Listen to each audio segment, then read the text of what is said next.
Good morning. It's good to see you here. Pray for those who are not here and in mourning.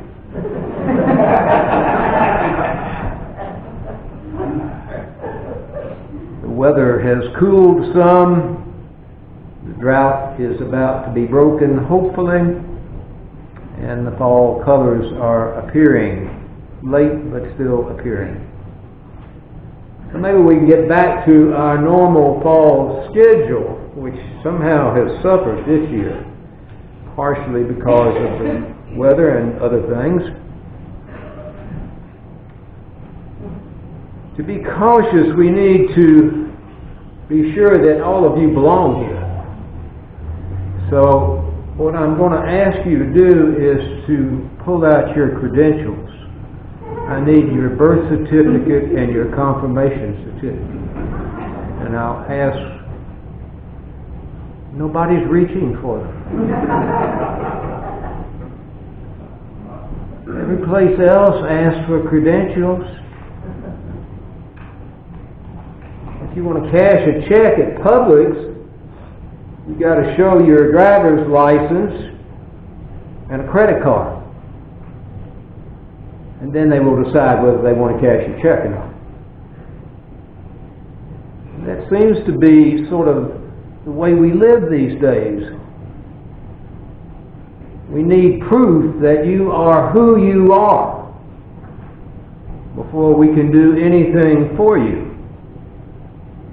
And God forbid that you cannot prove who you are, and particularly that you can pay for whatever you want to buy. If you shop on Amazon, and I'm willing to bet that within the next 24 hours one of you will, somewhere there will ask you, or you will be prompted on screen, to sign in with your email, your Amazon password, and your credit card number will be in your account. And if all of that matches, then they will be happy to send you whatever you want. God forbid that someone else gets that information. And I'm here to tell you from first-hand experience what will happen. Evidently, my cell phone was hacked, I think I know where. And over the next 3 weeks, nearly $4,000 worth of electronic equipment was charged to my account at Amazon. And I am now on my third issued credit card, trying to straighten it all out. And fortunately, as of last week, all of those charges have been erased. But the inconvenience of dealing with it, of trying to prove who I am and who these other people aren't, that they are not me, it's not only time consuming, but it is frustrating. So who are we? What are our credentials? How do we prove that we are who we say we are? In our society, it would seem that we are defined of who we are by what we have or what we do. On the days that I wear a clerical collar, I can usually pass as a priest. The traffic cop, I remember last Ash Wednesday, or the Ash Wednesday before last, on my way home, it was raining, and I got stopped in Oakwood. The policeman was very nice. He must have called me Reverend 4 or 5 times. They still gave me a ticket. Sometimes the collar works and sometimes it doesn't. We're constantly trying to say to the world who we are and whose we are. Who we are and whose we are. And that's what the lessons are about this morning. That wonderful Old Testament lesson. The year is 586 BC. The prosperous but small state of Israel exists on the Mediterranean coast. North of it, there is another but much larger country, known as, in Scripture, as Babylon. Babylon.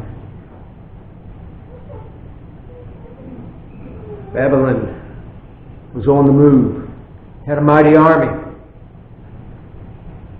It kept crossing the border into Israel. And Israel didn't seem to pay a lot of attention. It tried to buy them off, negotiate with them. The same thing that is on this morning's front page of the newspaper. It still goes on. But Babylon invaded in 586 and almost totally destroyed Jerusalem. Among the destruction was its beloved temple. Thousands were carried off into captivity back in Babylon. And there is where the story in this morning's Old Testament lesson begins. There was a prophet, Ananias, in Jerusalem who said, "Oh, don't worry about it. They'll be back in at least 2 years. It'll all blow over." That sentiment is probably on the front page of somebody's paper today. It'll all blow over. But that's not what Jeremiah said. Jeremiah knew it wasn't going to happen soon. That there were thousands of his fellow citizens in captivity. And he writes a letter to them. That Old Testament lesson we heard. His advice to those thousands in captivity: build houses and settle down. Plant gardens and eat your produce. Marry and have sons and daughters.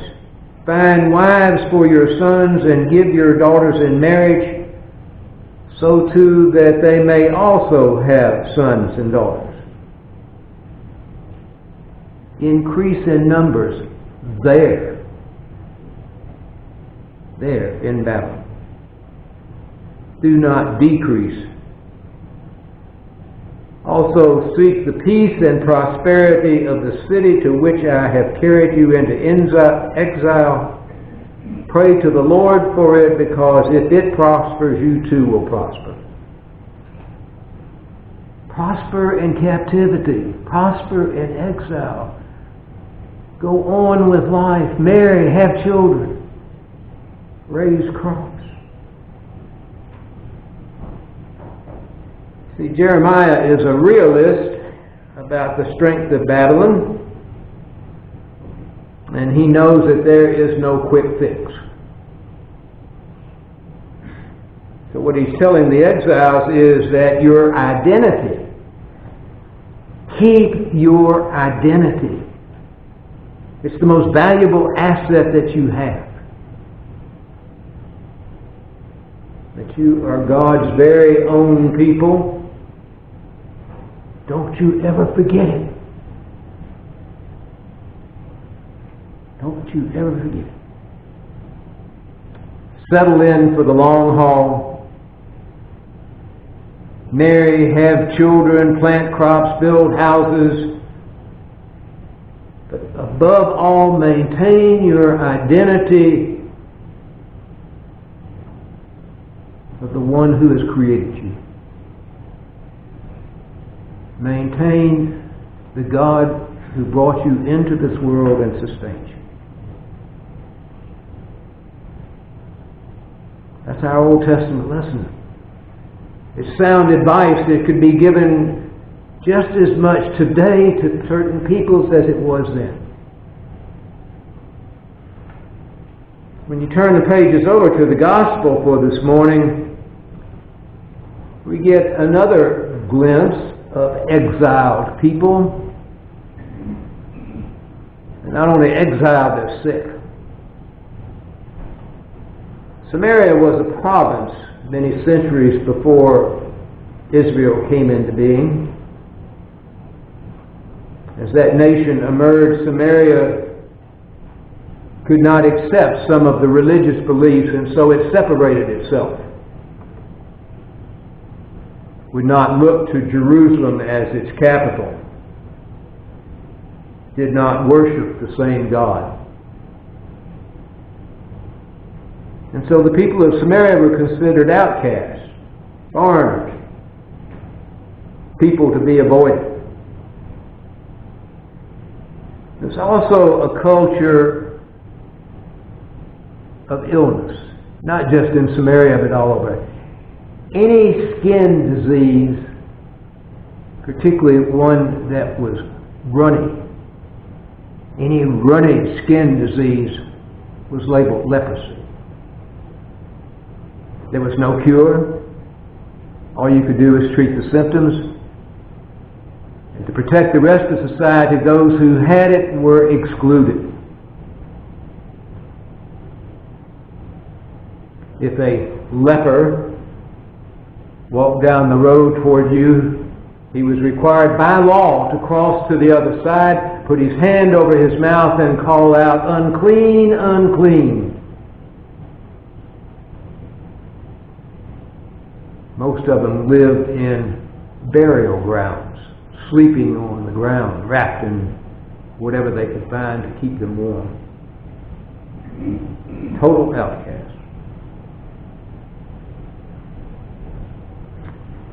They were religiously unclean, ethically unclean, physically unclean. And in that gospel for this morning, Jesus is on his way to Jerusalem, and along the way he is passed by a group of lepers. Oh, they crossed to the other side of the road. They put their hands over their mouth. They cried out, "Unclean, unclean." But they also begged this holy man to heal them. And Jesus accommodated them. He said, "Go on your way, go show yourselves to the priests, because they're the ones that have to certify that you are now clean. Show yourselves and be so declared." And they jumped with joy and went to find the priest. 9 of them. One of them turned around and followed Jesus. Jesus looked at him and saw there was only one. He said, "Weren't there 10 of you? I told 10 of you to be well, and you were clean."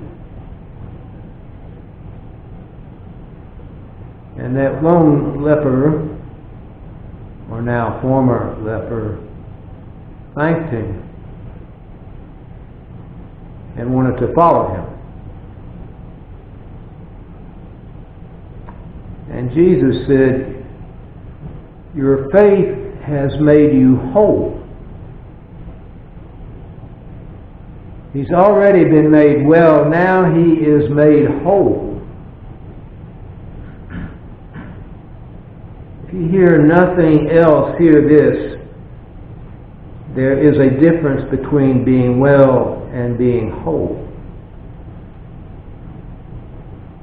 You do not have to be well to be whole. It's a subtle distinction, this business of wellness and wholeness. Wholeness has to do with not only who you are, but whose you are and who you belong to. That lone leper, I'm sure, was welcomed back into the city, a place to live, a place to find food and nourishment.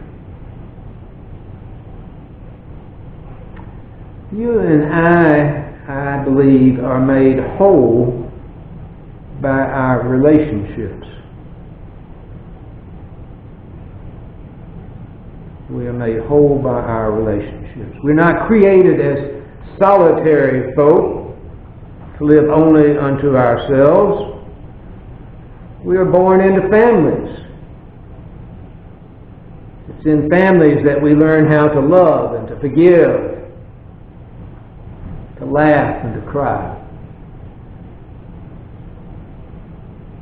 Forgiveness is that first experience in families. You aren't in this world very long before you need forgiveness. I remember the wife of my children with the second child, who was very sick, about 2 months out of the hospital. And I remember very vividly of one morning over the breakfast table when she turned to this infant in her arms and said, "Honey, you kept me up all night, but I still love you."